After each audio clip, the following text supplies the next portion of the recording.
Hello.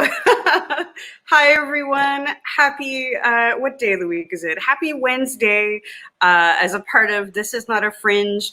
Bonjour tout le monde. Mon nom est Amy Blackmore. Je suis la directrice générale et artistique du Théâtre Mainline et le Festival Cinéboise Fringe de Montréal. I'm Amy Blackmore. As some of you might already know, I'm the executive and artistic director of Mainline Theatre and the Cinéboise Montreal Fringe Festival.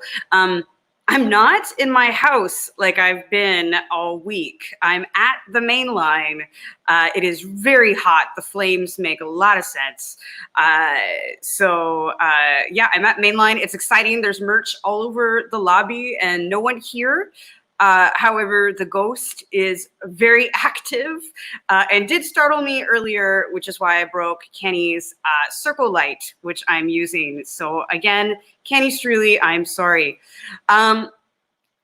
Juste un petit mot en français. Aujourd'hui, on va parler principalement en anglais. On a une autre portion de notre série demain qui est réconciliation, excuse-moi, de travail-vie qui va dérouler en français. Et hier, on parlait avec plusieurs artistes de leur démarche artistique pendant la pandémie et tout. C'est tout sur notre YouTube et aussi sur l'archive du Facebook. But we are going to speak in English today. I'm really excited to talk about making green theater and what that's like. This isn't about me. We're going to skip right ahead to our invited guests. I think we're going to do the technology thing and they're going to start popping up. So where are they? Who's first? There we are. Hi, it's Sophie.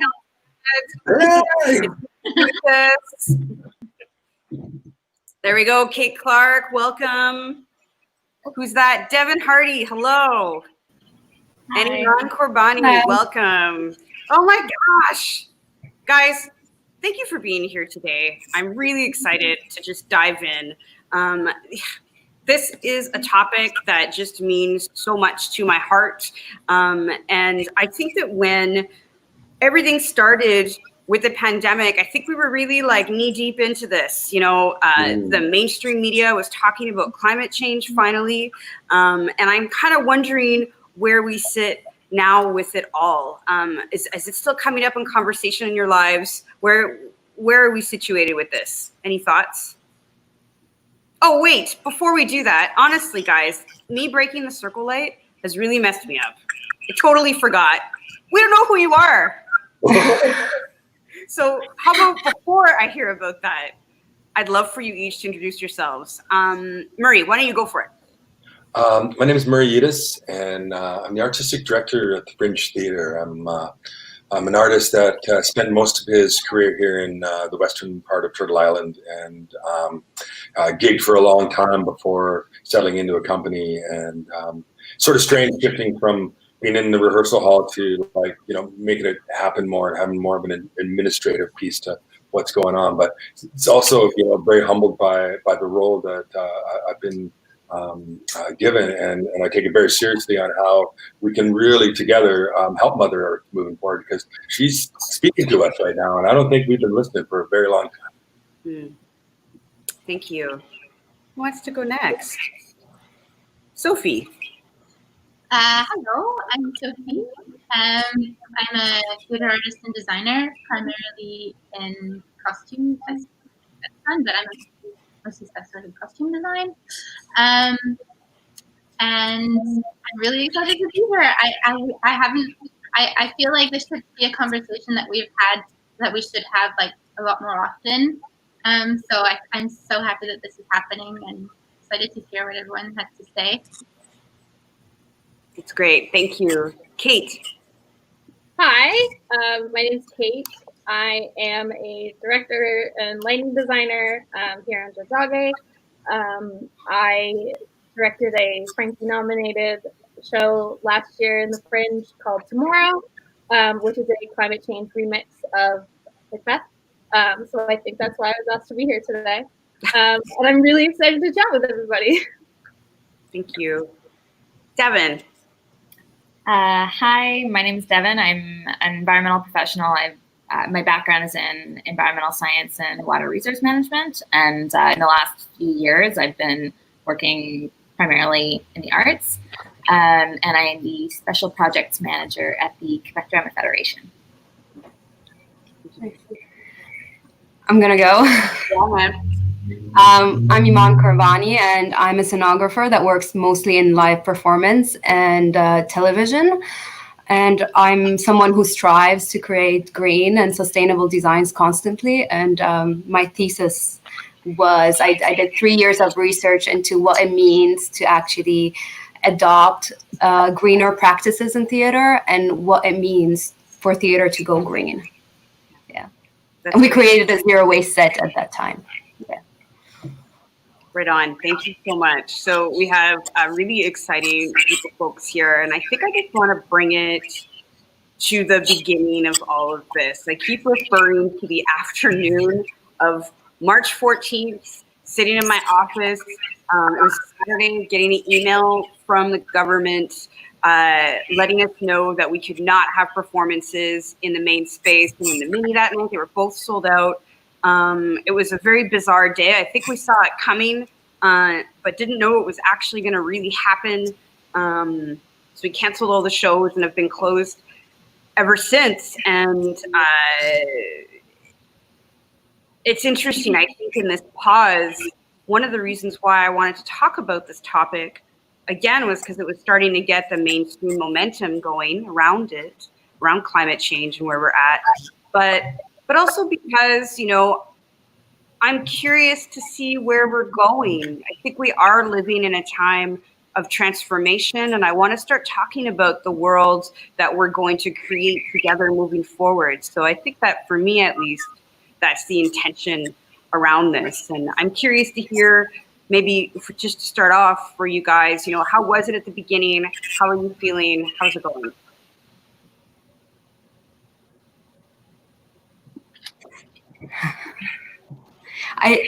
I'll go. I'll start talking.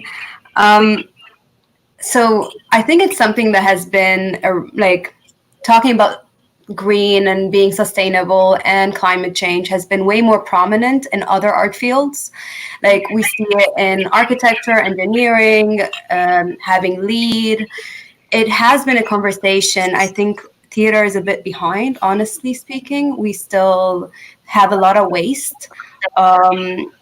More greener theater is usually found with lower budget theater because it's a easier way to be in budget by upscaling costumes and stuff. But when we talk about Broadway or when we talk about huge shows, sustainability is usually not in conversation, and it's not something that is brought up.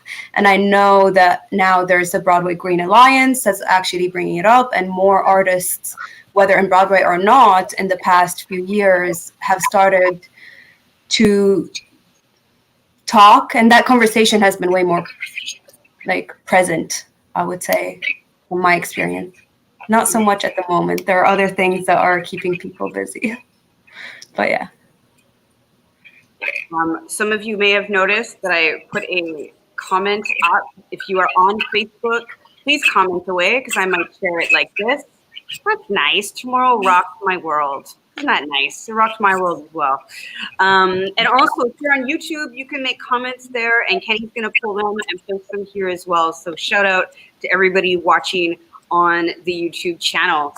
Sophie and Iman, you know, you are both designers. I'm just curious, you know, at the beginning of a creation process, is there a discussion in your experience that takes place around environmental sustainability in theater? I know that for me, all my sets, well, I don't really have sets because they're low budget, and it is kind of that low budget versus big budget. Where does sustainability fall within the process for you? For me, it's quite surprising because it really doesn't come up at all. So, I mean, and I think it's just a shame because I think a lot of the issue is just that people don't really know, like there's just a lack of understanding and knowledge out there. And I think that if we discussed it more often, and if, like, for example, what I think would be great is that at the start of every production as a team, everybody comes together to see how can we make this production more green and just have this open discussion in the same way that discussions have arose about like safe spaces and all that. I think like the same thing could happen with how like we can make the piece more green in whatever means possible. And also it goes back to school as well. Like when I was in university, like we never really had a class about that. And just like little things can like, even if it's not a huge difference, can inform someone. Like if you have a choice between fabrics, like which one like is more ethical or more sustainable, or like what can I do to like production? Is there anything that we can do to like minimize our footprint? So there's lots of little things that I think are out there and easily accessible, but it's just like reminding ourselves and also like keeping the company and our peers accountable and supported. And I think like a lot of it needs to take place in like at the beginning when there's more time with the production manager and the team. And I think there's ways. It's just about discussing it. There's something about the buy-in, that needs to happen. And Murray, like, I'm curious to hear you talk to that, running a Fringe festival, like we operate festivals that are like based on values, right? And so where does that kind of come from? Go for it. Well, I wanted to jump on Sophie's point too. One of she's an incredible designer in our city too, and very much like an activist, and said, look, we need to upcycle everything that we can. Right. So if we're looking at the big regional theaters that are, have thousands and thousands of dollars going into sets or whatever, can that set somehow be repurposed throughout the entire theater season, all the way down to the indies, right down to the Fringe level where the budgets aren't there? Right. And so, whatever's gone into that, if it just kind of keeps morphing and going through, I think that there's some idea in that sharing of the resources. So it's not just because everybody's doing the same thing in some ways. Like, sure, it's different, but it's like to be able to find that. And now I've even like started to challenge and say, okay, how do we formalize something like that? How do we actually say, okay, we're going to commit to this now, and let's see where it can take us and what it can open up. Like, if you've got a room full of costumes, where's the access for those? And the way to get it out to them that they may not know that's there for them, as opposed to them having to go purpose something for themselves. And that's really become quite prevalent in what's going on throughout. And I'm excited by it. Like, I'm excited by those sort of. It's like it could be just like if you take like a small experiment with radical intent, right? Like, and just start to push that forward, I think that's going to change us a little bit if we start to think about it in that way and push the pause and go, how can we do it like this? Is there other ways? Can I ask some questions? Who can I check in with to see if they can advise me, help me? It's funny because my thesis was all about proving that we can create sustainable theater at a larger scale, because people just assume that sustainable and green theater was produced at a smaller scale where people didn't have the budget. But when you do have the budget and the creativity, you're actually compromising the design to create. And I don't believe in that. And that's what the thesis was no, you don't have to compromise design to create sustainable theater, and even sustainable theater at a large scale.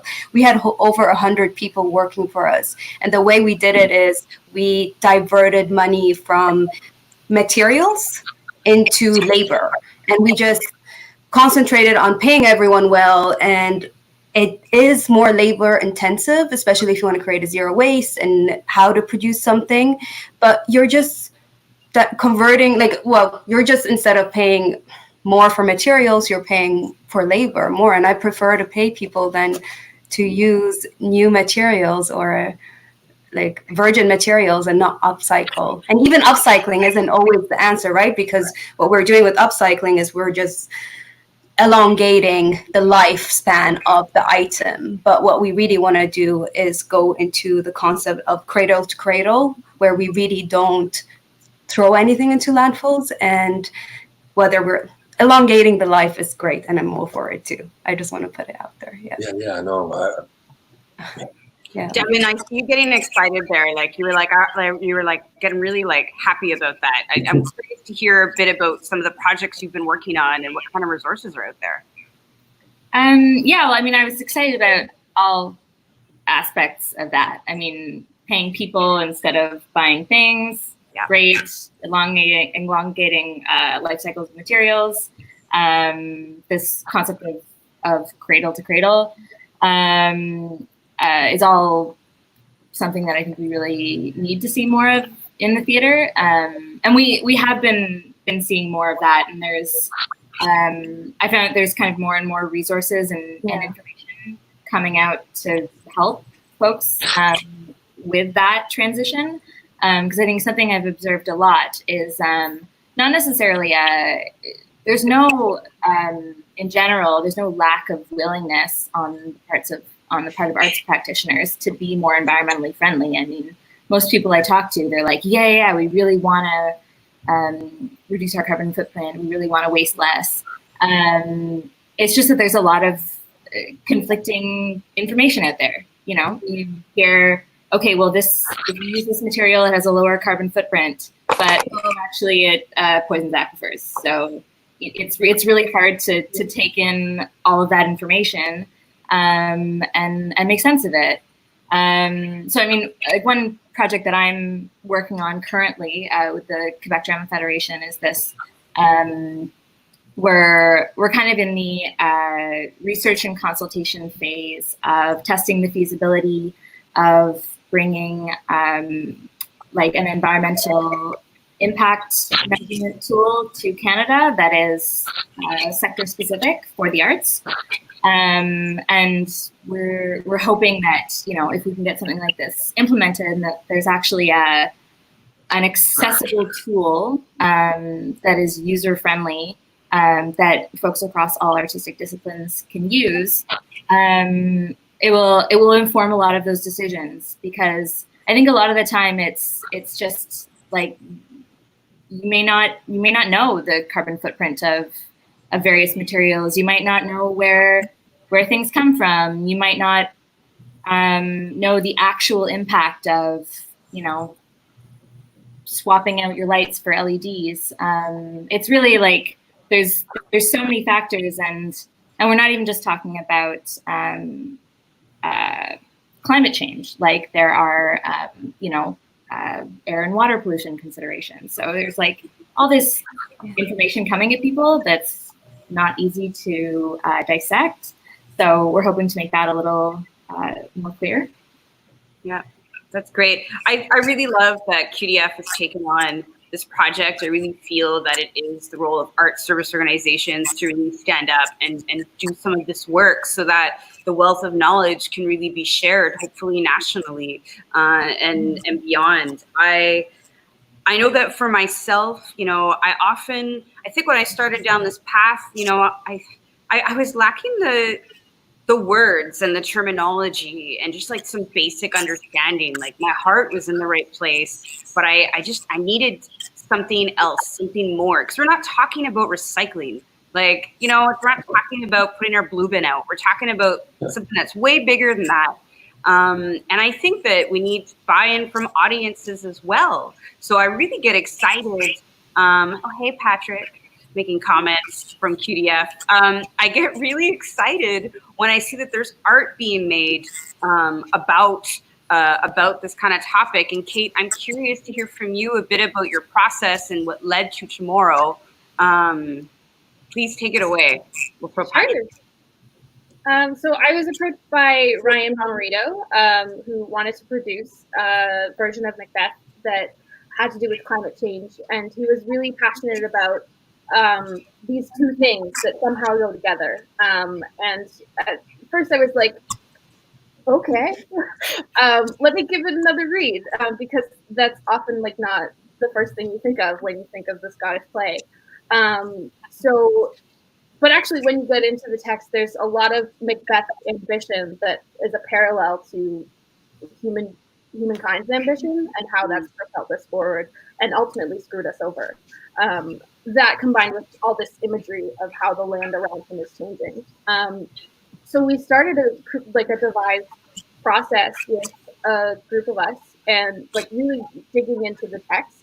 And we found out it was a lot of looking into Macbeth, but a lot of climate change research and how much eco-anxiety fueled us. And we got to a point where we realized that we couldn't make a piece about eco-anxiety, about climate change, without walking the walk, which meant implementing that into our design, implementing that into our tech, and then showing up for the Fringe Festival and attending like the 2030 workshop, which is how we met Devon and created this connection to even be more conscious about our ecological footprint and what we were doing to make our show.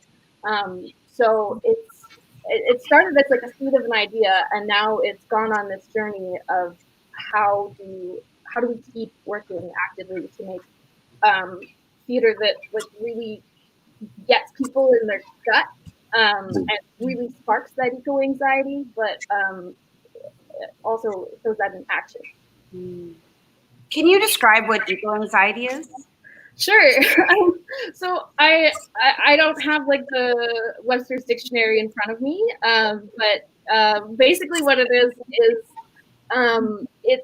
it's an overwhelming sense of anxiety that's related to the climate crisis and the trajectory that we're currently headed. And it's basically the how we're confronted and try to comprehend, for lack of a better term, the end of our world as we know it. Which of course is a phrase that's anxiety inducing in the first place. Thank you. I saw the show. It played at the Fringe last year, and I was thankful to see Centaur Theatre pick it up for the Wild Side.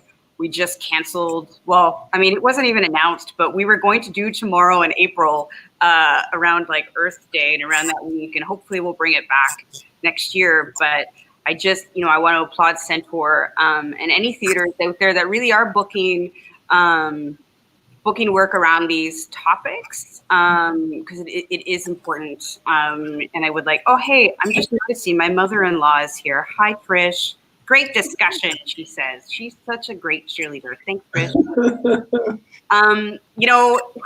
Eco anxieties aside, like what are we supposed to do? What do we do? We've talked about resources. We've talked about a whole variety of things. I'm curious, from your advice, what are we going to do about this? I think we need to start giving courses and teaching. Like Sophie mentioned it, in university, we never had a course that even taught us about the different materials and what they meant, and that wasn't ever discussed. And I think having and introducing sustainable classes and teaching what sustainable design is a great start. Yeah. In addition to maybe starting a warehouse where we can store things that people can reuse, and in addition to other things, of course. But yeah. Yeah. I would say that it would be really cool if just to go along the lines of the discussion, like if you could even create like a resource booklet, if anybody has like specific resources that people can come back to when they're like looking for information. And it's just also like there's like little things like we talked about upcycling. That's like I love upcycling. I think it's a super like creative way to just like, as you said, like elongate the life of something that is already being discarded. And like, even with like period pieces, just like finding a great modern piece to base off of and adjust is like super cool and makes it like interesting. Like if you have to build, like I think like what Iman was saying about like investing in like labor, it's really cool to like make things that are like very good quality, because then they'll last longer and like people are more willing to like borrow them, and like they can have a longer life as well, and they can be adjusted easily. And also I think like things like green dry cleaning, that's like something that a lot of people don't think of. It's a little bit more money, but it's worth it for what it does, So yeah. Great. Green dry cleaning, love it. Go ahead, Marie. No, I was just going to say, I think that just that idea of throwing something out there that's been like, okay, so this has been happening. Well, I don't know, Amy, let's talk about our festivals. Like this has been happening for a long time. And one thing we've been thinking about is handbills. Yeah, right? Totally. Of handbills, and how many handbills are just like wasted and put out, whatever. What does it mean if all of a sudden I'm like, I actually get to have a festival, not this August, but the other August, down the road. Maybe I say to the artist, no more handbill. What do you say to that, Amy? I say let's do it.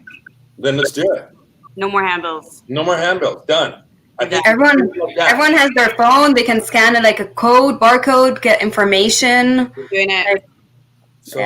So Fringe artists that are going to watch this, just know that no more handbills. You're creative. You're going to figure it out. You got like more than a year. Go for it. You know what? I'm thrilled to share it. It's something you and I have talked about for a little while now, and I think it's the right way to go. And I think the exciting thing is that there's so many other cool ways that we can promote our shows. And I think us as festival producers, we're going to try and figure out some stuff too to, make it all work. But it's like, get rid of those flyers. We don't need them. Done. Yeah. Now we're going to challenge CAP. We're going to challenge our 30 some other sister festivals to maybe follow suit. Let's do it. Yeah. That's great. I kind of wanted to ask Caite. It's something that friends of mine who are directors mentioned to me, the importance of starting that conversation that we don't usually have, and the director bringing that conversation to the entire production and hearing it from that person saying, this is going to be more sustainable. We need to be more aware. And in the past, with some of the directors I've worked with, and the person that comes to mind is Christian Mendes. I'm not sure if he's on this or listening, but what he did was he had a workshop for all his cast and anyone involved in the production about what it means to be a sustainable design, not just in the construction and the design, but in rehearsal rooms throughout the entire production till we open. And I thought it was extremely helpful because then it's not just the people making decisions that are thinking about it, but it's the entire ensemble. And I don't know what your opinion about that is. Yeah, I absolutely agree. And that was one of the things that we had to examine and still actively examine when we're in the rehearsal room. I know when we started to think more actively, we're a company of 6, so it's much easier for us to come to a consensus or, discuss something in a more condensed period of time. But we started, the snacks that we bring to the rehearsal are from a locally owned bakery. We make our own coffee in rehearsal instead of bringing in takeaway containers. When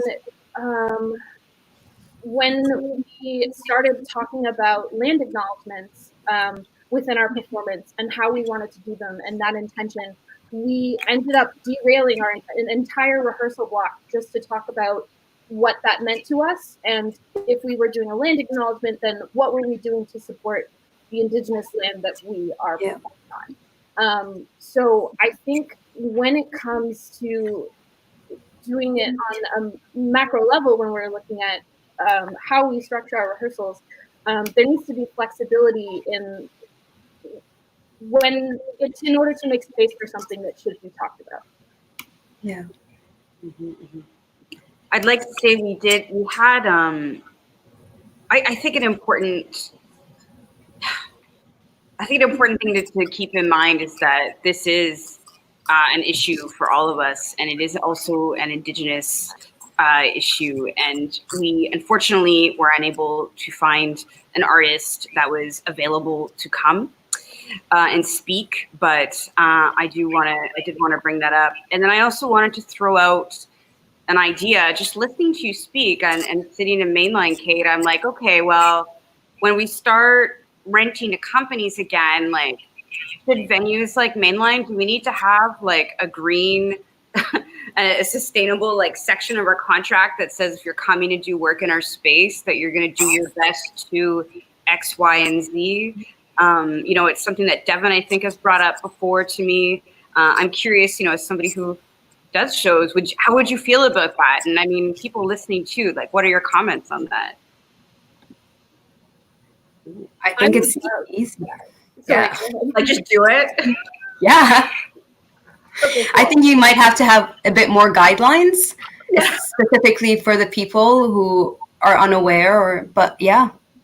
word. And I think asking like mainline, asking themselves what does it mean for them to go sustainable and be greener, and what are you asking of everyone that is walking in, and Yeah, and so a lot of when we created an event called the Chinook series, and one of the things that I wanted to do is I wanted to center the first voice on our land as one that was so it was truly indigenous led, and started exploring what that meant, and we have these incredible salon conversations and workshops, and I went, okay, well, and it was mentioned before about education and I am going to commit to putting resources into the education piece for our entire community, right? To take it out and say, like, look, the Fringe flies a certain banner in this city, and people that don't even attend know what it is. And if we can help propel that even from our industry out to the larger community or to other festivals, we're known as Festival City in the summer, right? Well, then I think that's my responsibility, as a little brother in this land too. It's like, I think I got to do something like that to help propel it and see if it catches on, and then start poking people to see if it is actually catching on, Mm-hmm. Yeah, I've been thinking a lot about kind of the way forward in green theater making and what companies can do, what are I guess first steps, and it's really important to reduce waste and energy use and find ways to make economy cyclical and stuff. But I've been thinking lately that if for institutions who want to stand up for environmental justice, probably the first thing you can do is decolonize your artistic practices and start elevating marginalized voices, because climate change is not an equalizer. Climate change widens inequalities in a multitude of ways. Yeah. And, Canada has a long history of environmental racism and dirty industries and landfills and refineries and tailings ponds. These are most often situated in already marginalized communities. And so uplifting the voices of people who are most affected by these issues, I think is one of the most important things that we can do, because there's a lot of perspectives that, privileged folks don't have. And so we really need to be I think that's the first thing you should do. Then get rid of your flyers, definitely, but start thinking about whose voices you're amplifying. Absolutely. Yeah. That's a great point, Devon. It really is. Yeah. I want to. Oh, Sophie, go ahead. I was just going to say quickly that I think also unfortunately I think accountability is an important aspect of it, and I'm just thinking of instances when you're getting close to the end and you're super over budget and you're super stressed out and you're I can't deal with this, I need to just spend the money and get this now, and I can't deal with it. So I'm wondering if there's a way that you mentioned about the sign of the logo green theater or something, if that's something that some theaters might want to use to encourage people to support their work, but also keep them accountable for those promises, and have someone working for them that helps to support the staff. Sometimes adding that onto the creative team, the designers just alone, it's a lot of extra work, and it's something that the entire team needs to, and the artistic company needs to just hone in on. Yeah. We actually have a question here. We don't usually do Q&A, but I'm going to bring it out because it's an interesting question from Caite Nowacki on Facebook. LED certification in architecture encourages green design for buildings. Are there such programs to encourage green theater making?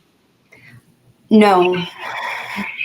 I know the answer. So for those who don't know what it is, it's the leadership in energy and environmental design, and it's you get certified as buildings and architecture, but we don't have such a thing. However, I know a lot of theater makers who take the same concepts that LEED would like impose to what is a green theater. Like I know for my productions for zero waste, we calculated zero waste according to their standards. And so we're just we don't have anything so far, unfortunately. Yeah. And I'm going to pull up another one if that's okay, because it's my husband. Hi, Jamie. What is the single biggest toe in a theater's carbon footprint? Is the energy that it takes to light, heat the space, the carbon expended getting people to and from the performance, or is it something else? I can shine a little light on this one because I've done carbon footprints for productions, and I've also, seen a lot of other work that people are doing. Most often, it seems to be the audience travel. It seems to be like, people getting to the space, which is, I guess, a little disheartening because it's much less about your choices. In Quebec, something I've noticed is the materials for the set come next. And the reason I say in Quebec is because each province has a different energy profile, and the emissions factor for Quebec is actually very, very low because most of our energy comes from hydroelectric and then a little bit of wind as well.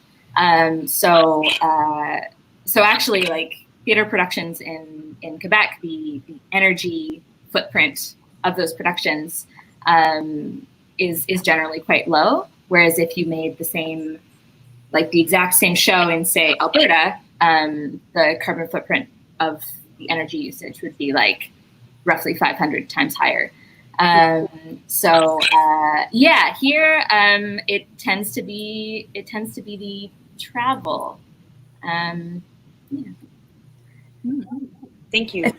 It's something that I found myself in the situation when designing sets. It's the carbon footprint of something that is being shipped to your location, and depending on where you are. I did a show in Alaska recently, and the carbon footprint is a big issue because everything needs to be shipped there, and they're either coming by plane because it's an island and nothing can come by land, or by boat. But it's also like, it's not just the tangible waste for scenic elements. It's also like the shops, the machines are working and all of that. So it's a big issue. Yeah. I'm surprised I'm really surprised that travel in Quebec is such a big footprint, just because there's such great access to public transport. So, I almost want, I wonder in other provinces where I hear that they don't have as much. I'm shocked that they. Anyway, yeah. Yeah. I mean, also, I feel like I exist in a little bit of a bubble as well, because all of my theater going friends were all taking the metro. But a lot of people drive to see theater. They drive to events. They rent cars, so that all adds up when you have a theater that seats several hundred people, and you have a 10-show run or something. The travel really does add up. It's interesting, I think that we all sort of live in a bubble to a certain extent, especially now, since because we're in a pandemic, but also just in case anyone forgot. That's but also just through our social media networks, we really kind of curate our perception of the world through Facebook or Instagram. And, I guess I'm just curious, how do we penetrate those places? How do we find those folks who aren't, how do we get them to get with the program? What do we do?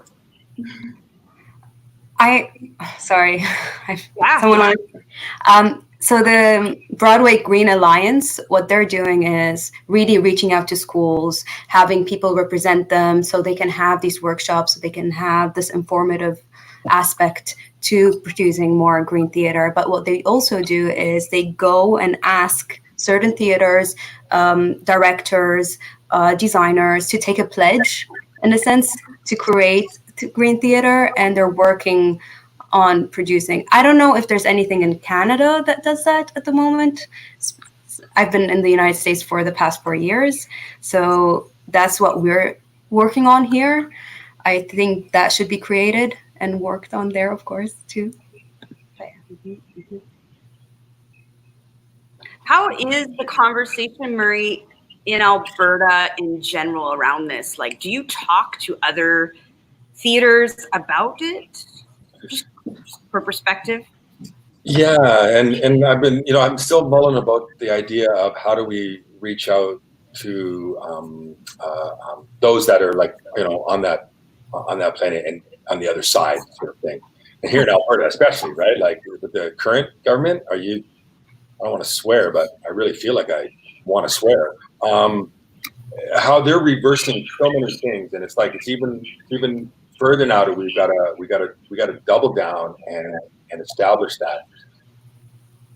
Our community's been interesting. It has this push-pull, right? In whatever ways that they're being challenged in the way things are going.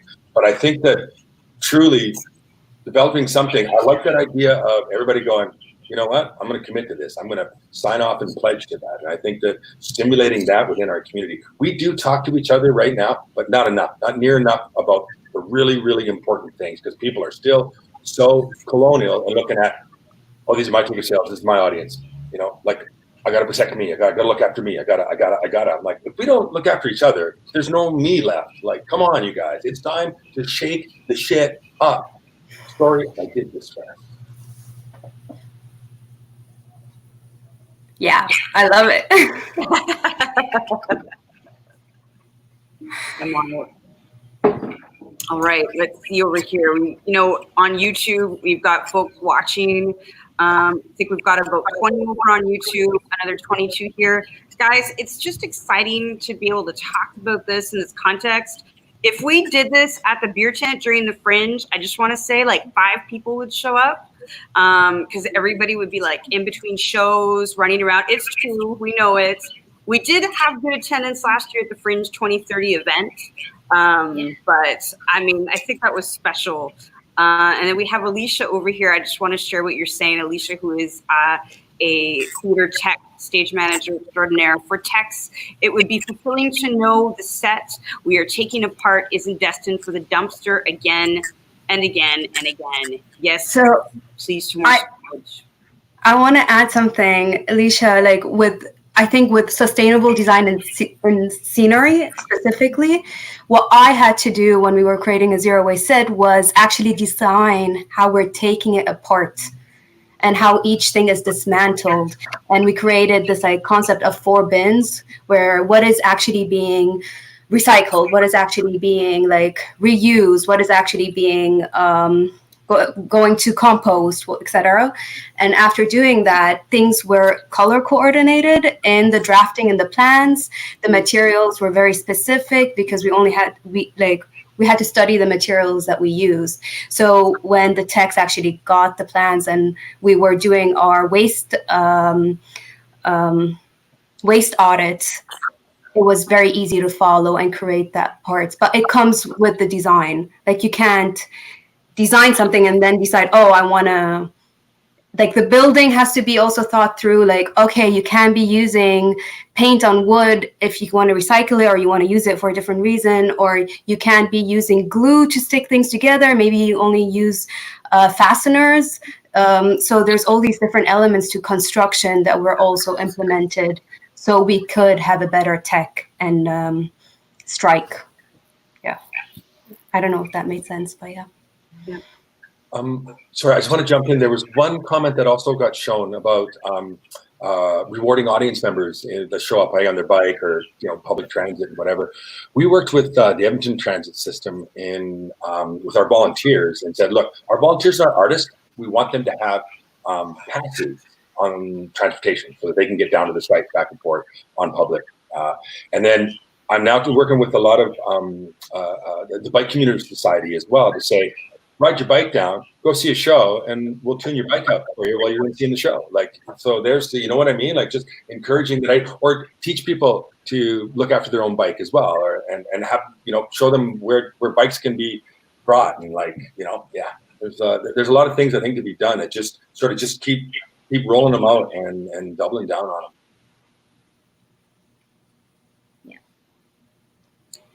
You know, with budget being constantly restrained, how do you allocate funds?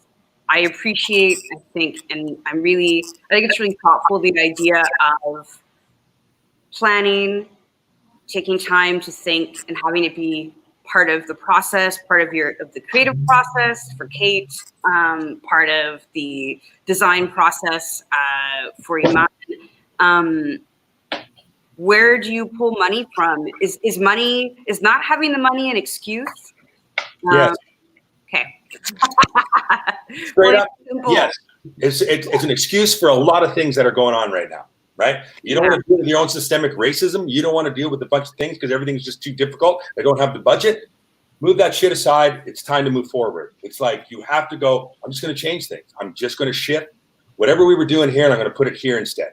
This is the thing we're going to do. We're going to walk down that path. I agree. And also the excuse is invalid because it's just like talking and they don't have any evidence to what they're saying, in a sense, because that's what we tested. In my case, we tested it. Is it more expensive? And it wasn't. We just allocated funds differently. That's what we did. Instead of allocating more funds to materials, we ended up allocating more funds to labor. And we didn't end up going over budget. We actually had a similar production that wasn't produced in the same methods that we were producing ours, in a sustainable method, meaning, and we compared and we saw how their strike went, what they dismantled, how much waste went to landfills from theirs, and then we tried to reproduce kind of the same scope of a production, as in labor, budget, etc. And then we were working around $70,000 in budget, and like, and my part is like I wanted to say that you can do it at a larger scale, you can do it at a smaller scale, and it's not an excuse to at all. Yeah. Mm-hmm. Well, Sorry, go ahead, Devon. Well, just that I've heard excuses about, well, we don't have the budget to buy more durable materials that can be reused, or to store this stuff, or to pay our designers to create a more durable design. But then, if you're throwing out like 1,500 kilograms of plywood and steel every time you do a large scale show, you think there can be a slightly better use of those resources. So I think it's about thinking creatively, and like Iman said, like taking the time to design sustainably from the beginning, instead of just getting to the end of the show and being like, what do we do with it? Yeah, and changing our methods, right? It's not like we can't try to implement sustainable thought and process into our already existing theater. We need to remake it completely. We need to think about it differently. And something that I like, honestly, like, I'm being very frank here, but space is an issue. Space is an issue, and that's something that we are constantly fighting for. We want some place where we can store, we can reorganize, because we can reuse more. And some places, they just don't have the space. So that's, for me, it's just it's a problem, but you need a creative solution for it. And it shouldn't limit you. It's just design something that's different. You don't have the space. Think about a design that doesn't take space to use. Like, be creative, have creative solutions to the creative problems, kind of thing. But yeah. Caite, you wanted to say something. I'm going to throw it over to you. Yeah, I was just going to say, from a creative standpoint, I feel like not having the funds, it's not an excuse, but it's what drives us forward. Mm-hmm. When we were devising and going through like edition after edition of our script, is it worth it to print 6 new scripts of this edition when we know it's not final? Is it worth it to be building this thing that we don't know if it's going to be in the final production or not? So constantly questioning whether or not this is an expense that we want to make. And then when it's an expense that we're willing to make, how is it going to keep us forward while we work through the play? We've used the same set each time we've done it. It's just being like repurposed or something's being added, but there are things that are always coming back. So like not having the funds, maybe on a large scale it can be an excuse, but I see it on the small scale is like it helps frame the work that you're making. Mm-hmm, mm-hmm.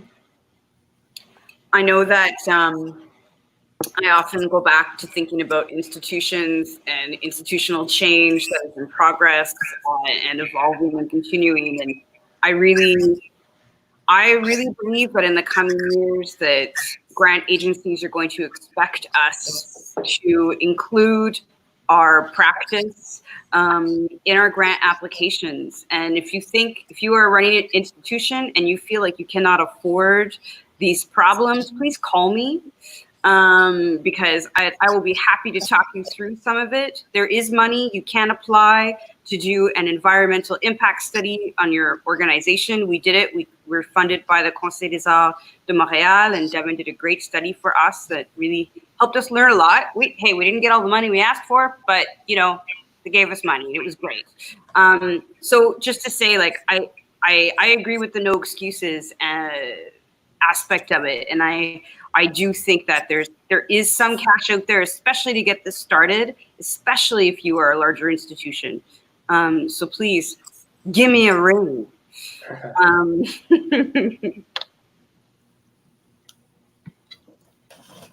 Well, we are nearing the end. I'm curious, does anybody have anything burning inside them that they were like, this is what I wanted to say when I was going to be on this call? What was it? Okay, no pressure. It doesn't have to be that. But it can be something that you want to contribute before we wrap. I do want to say, like, I am planning on creating a certificate that people can, well, it's not really a certificate. It's classes that you can take for undergraduates and hopefully master level courses. And I've been in talks with some universities and professors who are interested in introducing a sustainable design course. And I think we really need to head in that direction if we want to see change in the future, for sure. And any information that y'all have, or I know, Devon, you seem like you have a lot of research. I would love to read it. Yeah. Sure, yeah. We can talk anytime. Love it. New friends, new networking. I would like to share, as I was getting literally fired up this computer after the 19th Zoom meeting of the day, and when I opened it up, this quote came up. In the midst of this pandemic and ongoing social crisis, the critical work of protecting nature must continue. David Suzuki. So I thought, the creator knew I was coming to this thing if he's giving me this as a piece of information as I walk in here. So I wanted to honor that. And I want to honor all of you. Like I want to just get offline and keep talking to you about this.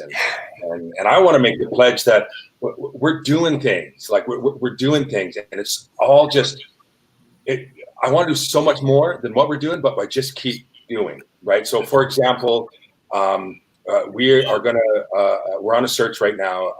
We've got what we call you have to name something for the funders, right? So we got an Indigenous Innovation Program. And all the teachings that I've had in my journey to this point, one of my best friends is Mohawk and Cree, so I don't get away with anything, is what I'm saying. But literally, I want to hire this human being to have autonomy to do what they need to do, not just hire them and say, okay, now all the work's on you. Now all the emotional labor is going to be added on to you to write all of our diversity statements from here on in, or do all this kind of thing. It's like, no. I'm going to be here for you to give you all the resources that you need to, like, literally knock down the colonial walls of how we're doing this. And with it, Mother Nature will always be at the forefront of every one of those conversations, man. We're talking about like not only the marginalized communities of where they're trying to put the pipelines through, but they're usually the water protectors and the land protectors and doing all of the work as well. And the capacity for forgiveness to us really silly settlers is just mind-boggling. So it's time to reverse that a little bit, and I commit to that. Thank you. We have a comment here. Is there a common best practices doc that can be shared between theaters, festivals, something that could function as a pledge?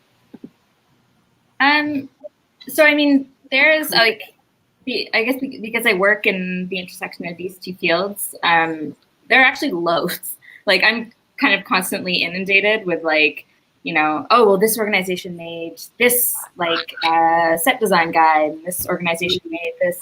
So there are good resources out there. You just kind of have to find them. Two really good like organizations locally that I'd recommend checking out, and they're both partners on the project that the QDF is working on. Is the Conseil québécois des événements éco-responsables, the CQER, and also an organization called Ecosino.